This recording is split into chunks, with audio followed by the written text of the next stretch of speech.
नमस्कार मित्रों, आज मैं आर के तिवारी अपने YouTube चैनल के माध्यम से संविधान की सबसे महत्वपूर्ण टॉपिक मौलिक अधिकार की चर्चा करने जा रहा हूं। आप देखिए कि यह मौलिक अधिकार विगत एग्जामों में कितना ही महत्वपूर्ण रहा है और आने वाले एग्जामों के लिए बहुत ही अच्छा टॉपिक माना जाता है। इसको बहुत ही व्यवस्थित तरीके से समझने की बात है। तो चलिए हम लोग मौलिक अधिकार की चर्चा शुरू करते हैं। सबसे पहले जब हम मौलिक अधिकार की बात करते हैं तो ये मौलिक अधिकार भारतीय संविधान में आया कहाँ, यहाँ से प्रश्न की शुरुआत होती है। हमने मौलिक अधिकार को भारतीय संविधान में आने का श्रेय संयुक्त राज्य अमेरिका के संविधान की देन मानते हैं। अतः संयुक्त राज्य अमेरिका के संविधान से भारतीय संविधान के भाग 3 अनुच्छेद 12 से अनुच्छेद 35 के अंतर्गत मौलिक अधिकार को रखा गया है। मौलिक अधिकार व्यक्ति के वे अधिकार होते हैं जो संविधान निर्माण के समय व्यक्ति को प्रदान कर दिए गए हैं। अर्थात मौलिक अधिकार व्यक्ति को राज्य के विरुद्ध अधिकार होते हैं जो राज्य के कुछ कार्यों को रोकने का कार्य करते हैं। लेकिन यदि यह अधिकार व्यक्ति के विरुद्ध होने के बावजूद भी अगर होता है तो इस पर राज्य रोकने का भी कार्य करता है। अर्थात मौलिक अधिकारों के संदर्भ में कहा जाता है कि मौलिक अधिकार भारत का मैग्ना कार्टा के नाम से जाना जाता है। संविधान निर्माण के समय भारतीय संविधान में 7 प्रकार के मौलिक अधिकार प्रदान किए गए थे, लेकिन आगे चल करके भारतीय संविधान 44वां संविधान संशोधन अधिनियम 1978 करता है, जिसके अंतर्गत भारतीय संविधान अनुच्छेद 31 व अनुच्छेद 19F को निकाल देता है। अनुच्छेद 31 व अनुच्छेद 19F में संपत्ति का मूल अधिकार था। जब इस संपत्ति के मूल अधिकार को निकाला गया तब इस संपत्ति के मूल अधिकार को अनुच्छेद 300A में संपत्ति का कानूनी अधिकार बना दिया गया है। ध्यान से देखिएगा, इस पे हम सारी चीजें लिख नहीं पा रहे हैं, लेकिन अगर आप कॉन्सेप्ट को ध्यान से क्लियर करते चलेंगे तो आपको ये सारी चीजें क्लियर होती रहेंगी। अर्थात ये संपत्ति का मूल अधिकार था। अब अनुच्छेद 300A में संपत्ति का कानूनी अधिकार हो गया है। यह अनुच्छेद निकल जाने के कारण वर्तमान भारतीय संविधान भारतीय नागरिक को 6 तरीके के मौलिक अधिकार प्रदान करता है। 6 तरीके के मौलिक अधिकार में सबसे पहला जो मौलिक अधिकार होता है, इसे हम समता या समानता का अधिकार कहते हैं। भारतीय संविधान समता या समानता के अधिकार को अनुच्छेद 14 से अनुच्छेद 18 के बीच में रखता है। इसी क्रम में अनुच्छेद 19 से 22 के बीच में संविधान ने स्वतंत्रता का अधिकार रखा है। अनुच्छेद 23 से अनुच्छेद 24 के बीच में शोषण के विरुद्ध अधिकार रखा है। अनुच्छेद 25 से अनुच्छेद 28 के बीच में धार्मिक स्वतंत्रता का अधिकार रखा गया है। अनुच्छेद 29 से अनुच्छेद 30 के बीच में संस्कृति एवं शिक्षा संबंधी अधिकार रखा गया है। और लास्ट में छठा मौलिक अधिकार संवैधानिक उपचारों का अधिकार है, जिसे अनुच्छेद 32 के अंतर्गत रखा गया है। ये मौलिक अधिकार की व्यवस्थित तरीके से वर्तमान श्रृंखला बनाई गई है। आज के इस वीडियो में हम समझने के लिए मौलिक अधिकार के इस 6 टॉपिक को हम 2 भागों में विभाजित करके समझेंगे।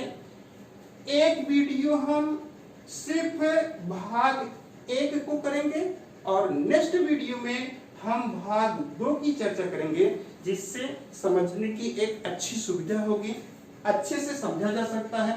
कई बार हमने इस वीडियो को बनाया, एक ही बार सब उतारने का प्रयास किया, जिसमें बहुत सारे स्टूडेंटों का हमने देखा कि यह सुझाव आया कि सर इसको अगर 2 बार में किया जाए तो ये और भी समझने में आएगा।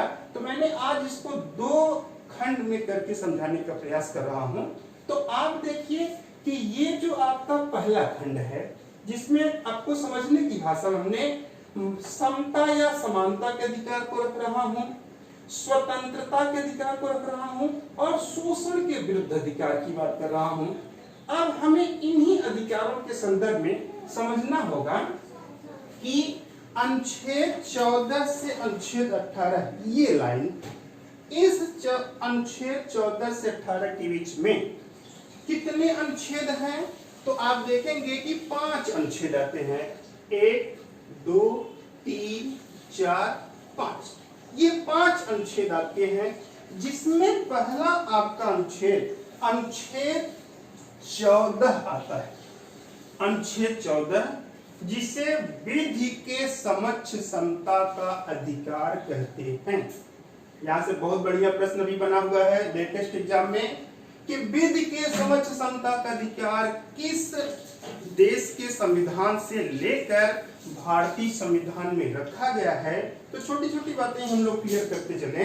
तो ये विधि के समक्ष समता के अधिकार को हम ब्रिटेन के संविधान की देन मानते हैं। यह विधि के समक्ष समता का अधिकार यह कहता है कि हमें समानों में समानता के अधिकार की बात होनी चाहिए। अर्थात विधि के समक्ष समता का अधिकार एक ऐसा अधिकार है जो समान तरीके के अधिकार की बात करता है।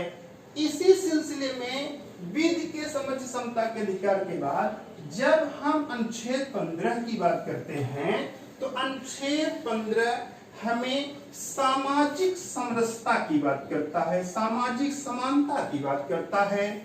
यही सामाजिक समानता यह कहती है कि हमें जात, धर्म, नस्ल, लिंग, भाषा आदि के आधार पर भेदभाव नहीं करना चाहिए। अर्थात भेदभाव का टोटल निषेध होना चाहिए। जब ये चीजें पूर्ण तरीके से निषिद्ध हो जाएगी तो हमें क्या मिल जाएगा? सामाजिक समानता। तो आप समझ गए होंगे कि सामाजिक समानता किस अनुच्छेद के अंतर्गत देखी जा रही है? अनुच्छेद 15 के अंतर्गत देखी जा रही है। इसी सिलसिले में अगर हम अपने एग्जाम को ध्यान में रखते हुए, अपने समझने की प्रक्रिया को ध्यान में रखते हुए अनुच्छेद 16 की चर्चा करें, अर्थात 16 को समझने की बात करें, तो अनुच्छेद 16 कहता है कि लोक नियोजन के क्षेत्र में अवसर की समानता प्रदान की जाएगी। अर्थात राज्य अपने सरकारी क्षेत्रों में समान प्रकार के अवसर की उपलब्धता करेगा, समान प्रकार का एक अवसर देगा। यह अनुच्छेद 16 लोक नियोजन के विषय में अवसर की समानता कहता है। भारतीय संविधान इसी सिलसिले में अनुच्छेद 17 की चर्चा करता है। अनुच्छेद 17 कहता है अस्पृश्यता का अंत किया जाएगा। देखिए अस्पृश्यता बहुत पहले से आप जानते भी आए होंगे, जब भी आपने थोड़ा बहुत भी पढ़ा होगा। तो अस्पृश्यता क्या है भाई? अस्पृश्यता एक छुआछूत की भावना है। ये रूढ़िवादी विचारधारा है कि कोई बड़ा है कोई छोटा है, छुआछूत किया जाए। ये सब पूर्ण तरीके से अंत की बात कही गई है भारतीय संविधान में। और इसी अस्पृश्यता के अंत करने में सबसे बड़ा प्राथमिक जो योगदान देखने को मिलता है वह महात्मा गांधी जी को दिया जाता है। अर्थात अनुच्छेद 17 पर महात्मा गांधी का विशेष प्रभाव पड़ता है। आज यह अस्पृश्यता का अंत एक कानूनी प्रक्रिया बनता जा रहा है। अस्पृश्यता अपराध निवारण अधिनियम का दर्जा बन चुका है। इसे करने के लिए समय समय पर तमाम प्रकार के अधिनियम की धारा बना करके, कड़े से कड़े धारा बना करके इसको अंत करने की बात कही गई है। तो हम लोग एक शब्द में इसको समझ लें कि अनुच्छेद 17 अस्पृश्यता के अंत की बात करता है, गांधी के प्रभाव को साकार करता है। इसी सिलसिले में अनुच्छेद 18 आता है। अनुच्छेद 18 कहता है कि उपाधियों का अंत किया जाए। वे उपाधियां जो समाज की समरसता को विभेद के स्वरूप में पैदा करती हैं, उन उपाधियों को अंत किया जाए, समानता लाई जाए, सबके विषय में एक जैसी बात को रखी जाए। इसी उपाधि के अंत करते समय यह कहा गया है कि सेना व विधा के संदर्भ में, यानी सेना व विधा से संबंधित उपाधि को छोड़कर सभी उपाधियों पर प्रतिबंध लगाया जाएगा। ये तो हमारा एक लाइन का शब्द पूरा होता है, समता या समानता का अधिकार। अब इसी सिलसिले में हम अपने दूसरे पॉइंट की चर्चा करते हैं, स्वतंत्रता के अधिकार की। आइए देखा जाए, यह स्वतंत्रता का अधिकार जिसे हमने पहले ही इंगित कर दिया कि भारतीय संविधान के निर्माण के समय यहाँ पर 7 प्रकार की स्वतंत्रता थी। अनुच्छेद 19 में 7 प्रकार की स्वतंत्रता थी, लेकिन यही अनुच्छेद 19F के निकल जाने के कारण आज स्वतंत्रता के अधिकार में एक स्वतंत्रता निकल जाने के कारण 6 प्रकार की स्वतंत्रता है। हम लोग 6 प्रकार की स्वतंत्रता के अंतर्गत अपना अध्ययन करते हैं, अपना जीवन यापन करते हैं। तो अब देखा जाए कि 6 प्रकार की स्वतंत्रता है क्या, किस क्रम में 6 प्रकार की स्वतंत्रता को हम आंकते हैं। तो 6 प्रकार की जो स्वतंत्रता देखने को मिलती है, सबसे पहले होती है अभिव्यक्ति की स्वतंत्रता, बोलने की स्वतंत्रता, यहाँ तक कि प्रेस की जो स्वतंत्रता होती है, इसे हम समझने के लिए अनुच्छेद 19A के अंतर्गत रखते हैं। अर्थात अनुच्छेद 19A के अंतर्गत व्यक्ति को बोलने की स्वतंत्रता, अभिव्यक्ति की स्वतंत्रता, प्रेस की स्वतंत्रता प्रदान कर दी गई है। जबकि अनुच्छेद 19B के अंतर्गत शांतिपूर्वक सभा व सम्मेलन करने की स्वतंत्रता प्रदान की गई है। इसका मतलब ये होता है कि व्यक्ति सभा कर सकता है, लेकिन सभा करने के लिए शांति प्रियता की बात होती है। और यह सभा या सम्मेलन करते समय यह कहा गया है कि व्यक्ति को हथियार लेकर के यह सभा व सम्मेलन करने की छूट नहीं प्रदान की जाती है।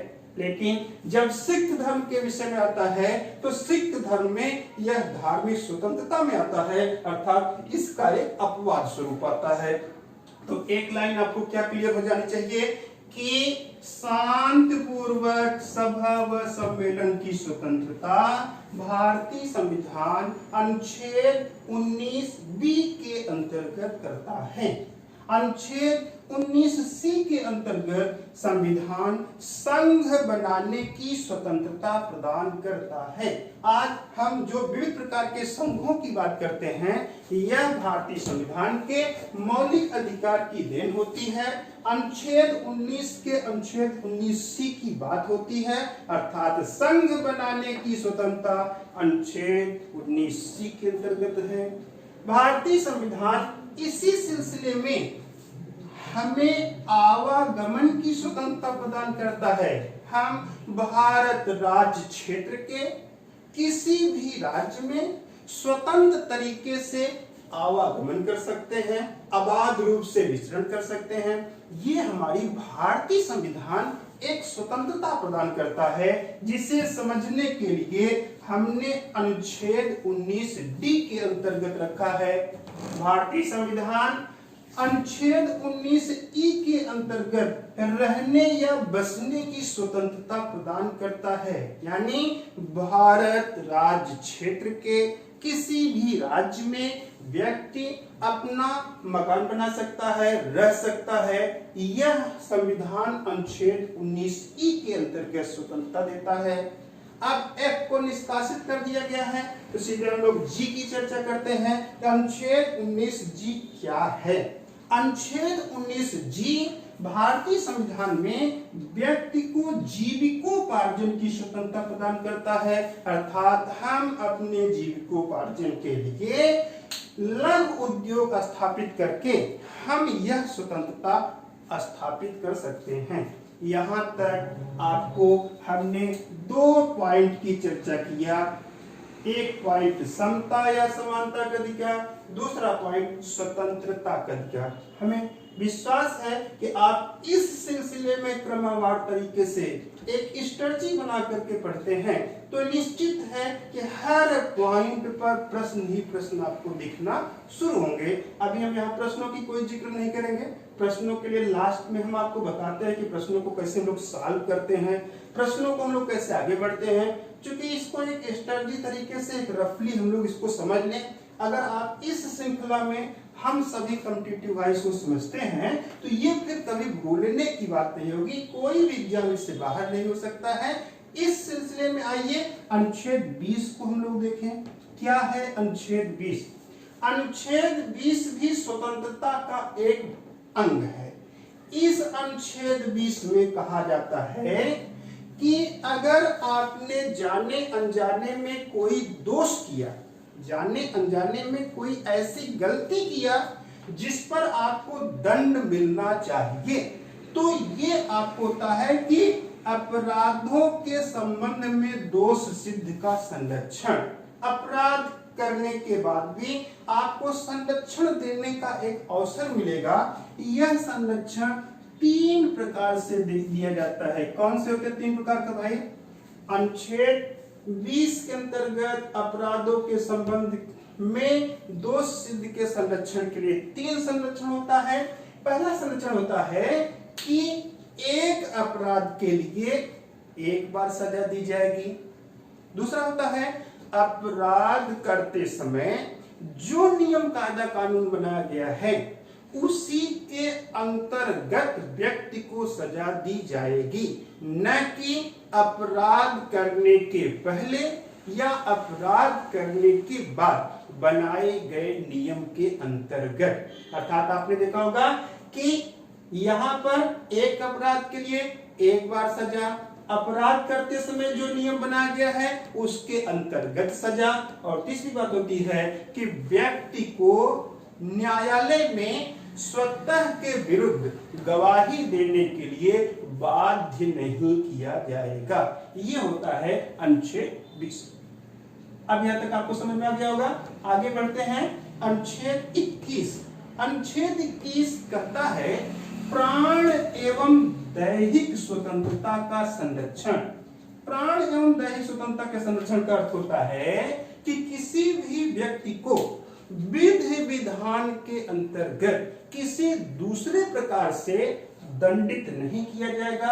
अर्थात यह प्राण एवं दैहिक स्वतंत्रता का संरक्षण हम आत्मा और शरीर के संरक्षण के रूप में भी जानते हैं। अर्थात व्यक्ति की व्यक्तिगत स्वतंत्रताओं को बिना किसी विधि विधान के वंचित करने का कार्य नहीं किया जाएगा। ये है अनुच्छेद 21। एक लाइन में हमको जानना है प्राण एवं दैहिक स्वतंत्रता का संरक्षण। बात आती है अनुच्छेद इसी 21 में एक नया अनुच्छेद 21 का जुड़ गया है, बहुत ही इंपॉर्टेंट है।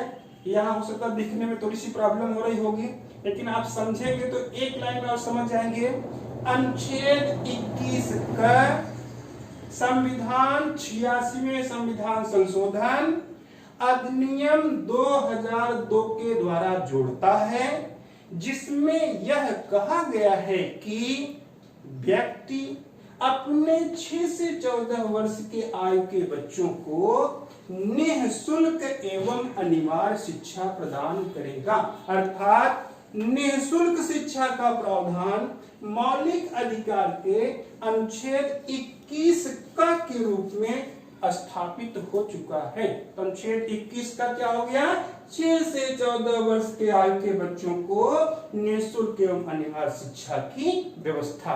प्रश्न बहुत ही पूछता है किस संविधान संशोधन के द्वारा? तो हमें याद रखना होगा कि 86वें संविधान संशोधन अधिनियम 2002 के द्वारा। आइए इसी स्वतंत्रता का लास्ट पॉइंट हम लोग देखें, अनुच्छेद 22 क्या है?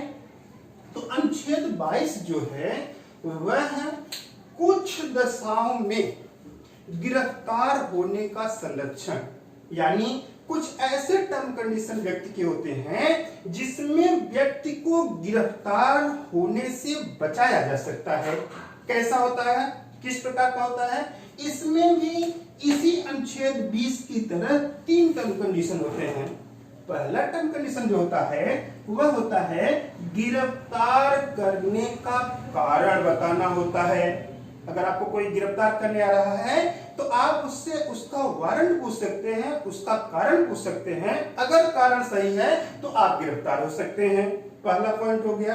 अगर कारण नहीं है तो आप स्वतंत्र हो गए, संरक्षण मिल गया आपको। लेकिन अगर आप कारण सही है कि आपने किसी के नाम से, किसी ने आपके नाम से आपको लिखित दिया है, आप बिल्कुल गिरफ्तार होंगे। दूसरी बात क्या हो सकती है, कैसे दूसरा पॉइंट बचने का होता है? दूसरा पॉइंट बचने का होता है कि गिरफ्तार किए गए व्यक्ति को 24 घंटे के अंदर दंडाधिकारी के सम्मुख लाया जाएगा। यहाँ 24 घंटे की बात होती है। जिसको भी गिरफ्तार किया गया है वो कार्य प्रणाली के 24 घंटे के अंदर दंडाधिकारी के सम्मुख लाया जाएगा। लेकिन ये जो 24 घंटे का समय होगा वह आने जाने के समय को छोड़कर, आने जाने का जो समय है वह उसको छोड़ करके जो शेष समय होगा 24 घंटे का, उसी में व्यक्ति को यहाँ दंडाधिकारी के सम्मुख लाया जाएगा। तो 2 प्रकार का संरक्षण हो गया।